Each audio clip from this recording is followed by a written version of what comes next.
Olá, que a graça e a paz do Senhor Jesus estejam com todos e todas nesse dia especial. Estamos aqui, mesmo nesse tempo de pandemia, distantes um do outro fisicamente, mas espiritualmente estamos juntos, em Cristo Jesus fortalecidos. E nesse dia de hoje a gente vai continuar com os estudos do nosso Centro de Formação Cristã, nosso CFC, vivendo esse tempo de aprendizado, de cuidado também, internalizando as Escrituras Sagradas e entendendo da importância de continuar estudando, mesmo estando distantes, sem poder nos reunir enquanto corpo, enquanto igreja, fisicamente. Mas nós estamos aqui para aprender da Palavra de Deus e entender melhor a sua vontade para as nossas vidas. E hoje nós estamos iniciando a disciplina de Panorama do Novo Testamento. A gente vai fazer um passeio, Panorama é um passeio, é uma vista, um olhar de forma resumida, mas consistente, daquilo que Deus tem para nos ensinar sobre o Novo Testamento. E a gente vai aprender coisas muito interessantes nessas próximas aulas que a gente vai estar aqui estudando a Palavra de Deus, tá bom? Então a gente vai começar essa disciplina fazendo a seguinte pergunta para você: por que um Novo Testamento? Por que a necessidade de ter um Novo Testamento ou uma nova aliança, já que Deus havia feito uma aliança com Moisés e com o seu povo? Havia necessidade mesmo de que uma nova aliança fosse instalada, fosse instituída? Nós estamos aqui para começar a estudar Panorama do Novo Testamento. Meu nome é Pastor Demétrios e você já me conhece, porque nós fazemos parte da nossa igreja, tá bom? Então, que Deus te abençoe nesse momento de aprendizado. Então, vamos lá. O que é que a gente vai estudar, Pastor Demétrios, nesse tempo que a gente vai estar junto nessas próximas aulas? Primeiro, nós vamos ter um panorama teológico. O que é isso? Nós vamos discutir o significado e a necessidade da existência de um Novo Testamento. Então, teologicamente, como é que a gente compreende todo esse processo? É o que a gente vai ver na nossa aula de hoje. Na segunda parte, a gente vai ver o panorama histórico, ou seja, qual o ambiente, quais os antecedentes históricos do Novo Testamento. O que estava acontecendo, já que a Bíblia diz que Jesus veio no Kairos, na plenitude dos tempos. O que estava acontecendo naquele momento para que Jesus tomasse a decisão com Deus de vir resgatar o homem perdido? Na terceira parte, nós vamos falar no panorama dos livros, nós vamos fazer um resumo, da estrutura dos livros, qual a mensagem dos livros, o que esse livro traz enquanto ensinamento, enquanto verdade para as nossas vidas. E a quarta parte dos nossos estudos é um panorama temático. O que cada livro traz, quais os assuntos, quais os temas abordados no Novo Testamento que são importantes eu e você, enquanto povo de Deus, estudarmos. Então é por esse caminho que a gente vai trilhar o aprendizado. Aí a gente começa com um texto que é fundamental para a nossa compreensão, que está lá em Mateus 26, do 27 ao 28, e Lucas 22, 20, que diz assim: bebam deles todos vocês, isto é o meu sangue da nova aliança, que é derramado em favor de muitos para o perdão dos pecados. No final a gente vai retomar novamente o entendimento desse texto, mas fica com esse texto aí no teu coração e na tua mente, tá bom? Vamos lá. Por que Deus precisaria fazer uma nova aliança com a humanidade? Por que o Novo Testamento seria necessário? Começa a pensar um pouquinho sobre isso. Haveria necessidade de se mudar aquilo que havia sido realizado com o seu povo? Será que houve alguma falha no projeto divino da antiga aliança? Uma coisa eu já posso adiantar, da parte de Deus não. Mas eu e você somos especialistas em fracassar com aquilo que nós cumprimos com o Senhor. Mas Deus sempre renovou a aliança com o seu povo, sempre restabeleceu esse contato, e nós até hoje continuamos fugindo da presença de Deus nos acordos, nas alianças que nós fizemos com o Senhor. E seria uma nova aliança ou um novo testamento? Que às vezes a gente escuta isso, as pessoas falando de uma nova aliança e de um novo testamento. E aí a gente vai entender isso também, tá bom? Vamos lá. Então, antes de responder essas questões, precisamos compreender a ideia de aliança. O que é uma aliança? O que é um testamento? Afinal, a palavra testamento, na verdade, é uma das traduções possíveis para o termo diáteques, do grego, e para o termo hebraico berit. Ou seja, outra tradução é aliança ou pacto. Ou seja, a palavra aliança significa estar relacionado à herança, aquilo que foi deixado por alguém, né? Não sei se você já viveu essa experiência de receber uma herança para alguém, mas é quando alguém transfere algo que é dele para você, né? Deixa para você, com merecimento ou não, se você merecia estar recebendo ou não, isso é uma outra questão. Mas no caso de Jesus, você vai perceber nos textos lidos que ele deixa essa aliança para nós. E essa aliança, ela só é validada através do seu sangue. Vamos ver rapidinho o que é que diz Hebreus, capítulo 9, do 16 ao 17. Diz assim: no caso de um testamento, é necessário que se comprove a morte daquele que o fez, pois um testamento só é validado no caso da morte, uma vez que nunca vigora enquanto está vivo quem o fez. Então havia a necessidade de Jesus Cristo morrer, de Jesus Cristo ser sacrificado, né, para que essa aliança fosse cumprida, né, na íntegra, e que esse testamento, essa herança viesse para nós. Qual é a herança que nós recebemos? A eternidade com Deus através da morte do seu Filho. Então, a partir do momento que Cristo foca nessa aliança, que Ele firma essa aliança conosco, imediatamente nós temos acesso ao Pai através disso, mas para isso a gente tem que cumprir a nossa parte na aliança, que é entregar a nossa vida a Jesus, aceitar a sua verdade, viver um novo nascimento, passar a viver uma vida de santidade, e aí tudo começa a se fazer novo na nossa vida, ok? Então, que relação nós podemos fazer com o sacrifício de Jesus na cruz? É isso que você vai ter que fazer em casa. Aí você vai estudar Hebreus, do capítulo 9 todo, e você vai ver que há uma relação muito grande com o sacrifício de Jesus na cruz do Calvário, tá? Isso é muito importante. Continuando. Então, pastor Demetrios, quais as características da aliança que Deus firmou com o seu povo? A gente precisa compreender esse aspecto também. Lá em Êxodo, capítulo 24, você vai perceber algumas coisas muito importantes sobre essa aliança. Você vai perceber que em alguns momentos eu vou estar me voltando para a Bíblia para a gente ler, para compreender melhor. Porque quando estávamos no ambiente físico da igreja, a gente lia esses textos, discutia juntos. E para o vídeo não ficar muito longo, eu não vou colocar todos os textos para aparecer aí na tela, mas a gente vai conversando aqui, tá? Então vamos ler o capítulo 24 de Êxodo até o versículo 8, que diz o seguinte: depois Deus disse a Moisés: subam o monte para encontrar-se com o Senhor, você e Arão, Nadab e Abiú, e 70 autoridades de Israel. Adorem à distância. Somente Moisés se aproximará do Senhor, os outros não. O povo também não subirá com ele. Quando Moisés se dirigiu ao povo e transmitiu-lhe todas as palavras e ordenanças do Senhor, eles responderam em uníssono: faremos tudo o que o Senhor ordenou. Moisés então escreveu tudo o que o Senhor dissera. Na manhã seguinte, Moisés levantou-se, construiu um altar ao pé do monte e ergueu 12 colunas de pedra, representando as 12 tribos de Israel. Em seguida, enviou os jovens israelitas que ofereceram holocaustos e novilhos como sacrifícios de comunhão ao Senhor. Moisés colocou metade do sangue em tigelas e a outra metade derramou sobre o altar. Em seguida, leu o livro da aliança para o povo e eles disseram: faremos fielmente tudo o que o Senhor ordenou. Depois Moisés aspergiu o sangue sobre o povo, dizendo: esse é o sangue da aliança que o Senhor fez com vocês, de acordo com todas essas palavras. Que coisa extraordinária! Tudo é perfeito nas Escrituras Sagradas. Então, no primeiro momento, Deus faz uma aliança com o seu povo. Deus fala com Moisés, e Moisés vai lá, fala com o povo aceita essa aliança com Deus, faremos tudo que o Senhor mandar. Eles vão descumprir tudo isso, que a história mostra, mas eles se comprometeram com essa aliança, e a aliança não poderia ser quebrada, mas o povo quebrou várias vezes, e Deus restituiu essa aliança por 3 vezes, até que Jesus viesse, essa nova aliança no seu sangue fosse firmada, tá? Então não haveria como descaracterizar a sua validade sob nenhuma alegação, pois ela foi registrada, Moisés registra, ela foi ditada para o povo ouviu o que Moisés falou e o povo aceitou. Então, se foi registrada, ditada e aceita, esse testamento é validado.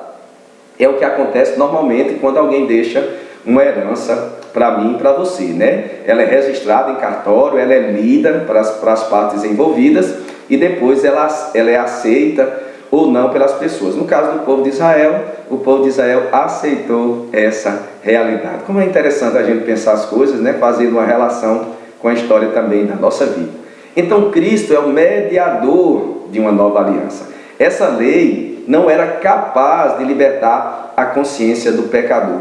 A lei, na verdade, ela servia mais para expor o nosso pecado do que para resolver essas questões do pecado, né? Porque eram tantas leis, tanta coisa para ser feita que o povo não conseguia cumprir essa lei. E aí, quando Jesus entra na nossa vida, quando Jesus cumpre a lei, e a gente vai ver daqui a pouco, essa lei passa a vigorar na nossa consciência. A gente precisa agora entender e cumprir ou não a nossa parte no processo.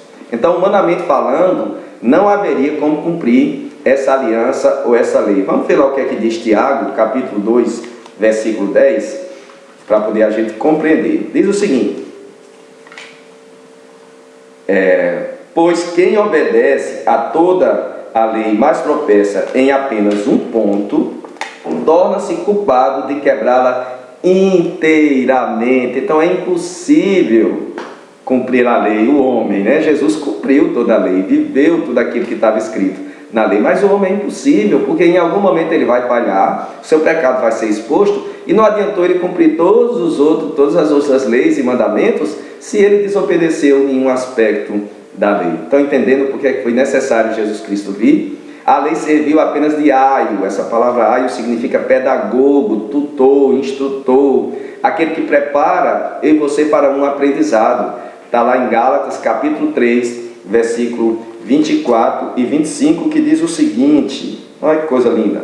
Assim a lei foi o nosso tutor até Cristo, para que fôssemos justificados pela fé. Agora, porém, tendo chegado à fé, já não estamos mais sobre o controle do tutor. Ou seja, não estamos mais sob o controle da lei, agora estamos sob o controle do Espírito Santo, que Jesus ascendeu aos céus, né? Deixou-nos o Espírito Santo agora trabalha na nossa consciência para nos convencer do pecado que cometemos. A gente não precisa olhar para a lei, essa lei tem que estar na nossa mente e no nosso coração. O homem não era capaz de perceber a presença de Deus e sua vida não era conduzida pelo Espírito Santo. Aí é um processo de santificação que a gente vive. E hoje o Espírito Santo, se você permitir, porque ele é muito educado, tem personalidade própria, e aí você só pode ser santificado se o Espírito Santo entrar em você e começar a conduzir a sua vida. Em outras palavras, a lei não é capaz de aliviar as lutas internas que acontecem nas profundezas da nossa alma e na nossa consciência. Você pode ler tudo isso no capítulo 7 do livro de Romanos. Assim, precisamos da graça que veio por meio de Cristo na nossa aliança. Nós somos salvos pela graça por meio da fé. Isso não vem de mim nem de você, é dom de Deus. Não vem dos nossos esforços, das nossas obras, para que ninguém se glorie. Profundo demais, né? As Escrituras Sagradas. Então, meu irmão, minha irmã, resumindo esse primeiro momento, a lei, com todas as suas regras de adoração e de conduta pessoal e social, serviu e serve até hoje para mostrar a nossa incapacidade, né, de ser santo pelos nossos próprios esforços. E a gente vê aí muitas pessoas tentando, se esforçando, fazendo isso, né, tentando meio que viver novamente esse aspecto da lei para ser aceito por Deus. Você não precisa mais fazer isso, porque tudo que poderia ser feito nessa nova aliança com Cristo Jesus já foi feita, porque Ele derramou o seu sangue na cruz do Calvário. Na antiga aliança, o sacrifício era de animais, o efeito era exterior, né? Então havia uma mudança exterior, mas não acontecia no íntimo. Nessa nova aliança, o sacrifício é feito com o sangue do próprio Filho de Deus, Jesus de Nazaré, e tem, por meio do Espírito Santo, efeito interno primeiramente, para depois externo. Há uma mudança em nós, purificando a nossa consciência. Então agora é individual. O sacrifício antes era pelo povo, o sacrifício de Jesus agora é por todos nós, por toda a humanidade. Mas a decisão de aceitar ou não essa aliança, ela é individual. A decisão, meu irmão, minha irmã, ela é sua. Mas vamos voltar aqui ao nosso versículo inicial, para poder a gente entender a força, né, desse texto. né, para nós iniciarmos a nossa aula de Novo Testamento. Jesus estava ensinando aos seus discípulos que o novo tempo havia chegado e que não seria mais por sangue de animais que nossos pecados seriam perdoados, mas pelo seu próprio sangue. Está lá em Hebreus capítulo 9, versículo 22, que diz o seguinte: de fato, segundo a lei, quase todas as coisas são purificadas com sangue, e sem derramamento de sangue não há perdão de pecados. Por isso que Jesus vem, respeitando inclusive esse aspecto da lei, morre, derrama seu sangue na cruz, para que a nova aliança seja iniciada no seu sangue.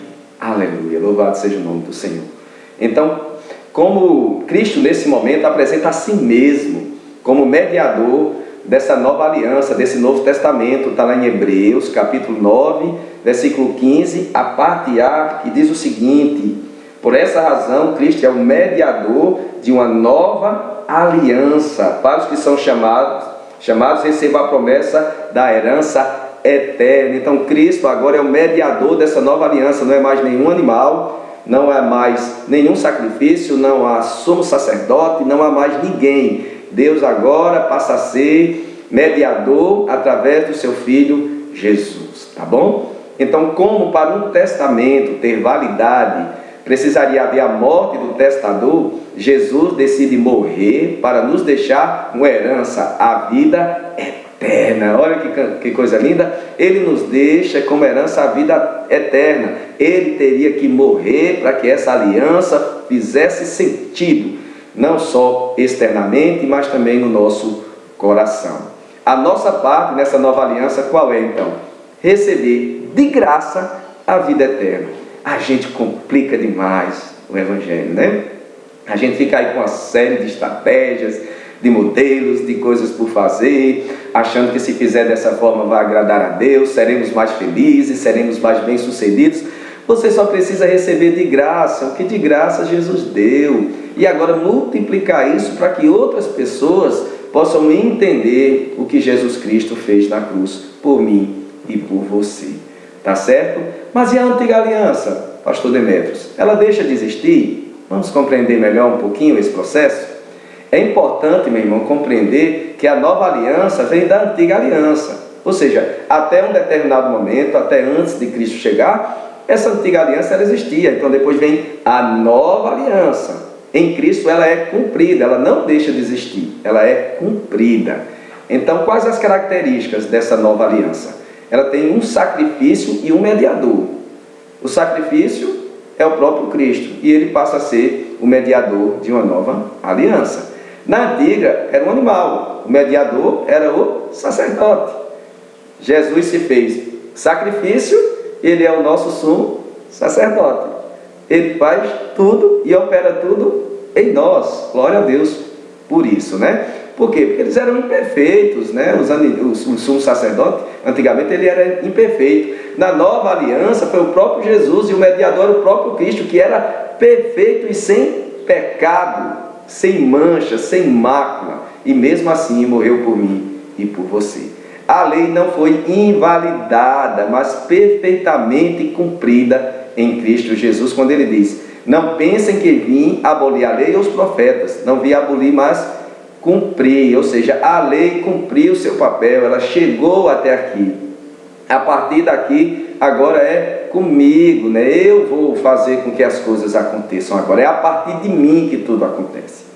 Então, os princípios morais, os testemunhos de fé, dos grandes homens e mulheres de Deus, os feitos divinos, eles permanecem na nova aliança.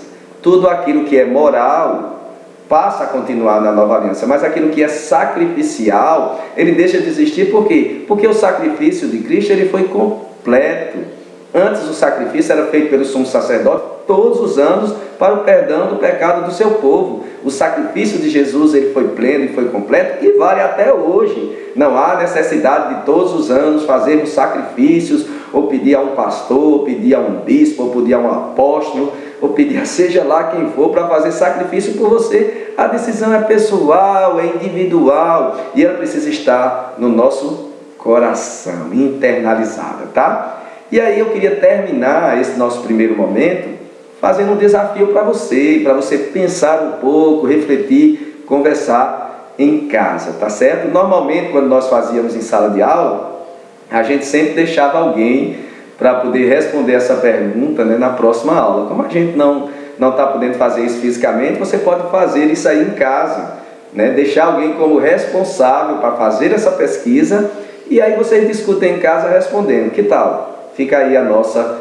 sugestão. Então, é uma pergunta simples e você vai encontrar isso em Gálatas capítulo 4, do 21 ao 31. Pode a lei e a graça conviverem juntos? Ué, pastor, mas o senhor não acabou de dizer que a lei deixou de existir e agora é o tempo da graça em Cristo Jesus? Mas será que elas podem conviver juntas? E aí você vai ter que pesquisar. Então, procure responder à luz das Escrituras Sagradas, né, o que você compreende sobre isso. Está lá, como eu disse, em Gálatas capítulo 4, versículo 21 ao 31. Então, nós finalizamos aqui esse nosso primeiro momento. O que é que a gente vai pensar na nossa próxima aula? A gente vai falar sobre o panorama histórico, né? O caminho sendo preparado para a vinda de Jesus Cristo. O que é que aconteceu, pastor Demétrios? Quais os fatores que foram determinantes para a vinda do Filho de Deus? Por que Jesus decidiu nesse momento descer para que acontecesse, né, o seu ministério, o seu treinamento dos seus líderes, esse novo momento na história, essa divisão, né, da história em antes de Cristo e depois de Cristo? Então é isso que a gente vai pensar e você está convidado, junto comigo, a assistir a nossa próxima aula e pensar as Escrituras Sagradas junto conosco, tá bom? Muito obrigado por esse tempo comigo. Reflitam, leiam os textos e vivam essa nova aliança em Cristo Jesus, tá bom? Não coloque peso nenhum que você não possa carregar, até porque Cristo Jesus já carregou sobre si todos os nossos pecados, todas as nossas culpas, e hoje em Cristo Jesus, através do Espírito Santo, na nova aliança, somos libertos. E que Deus abençoe a tua vida em nome de Jesus. Amém.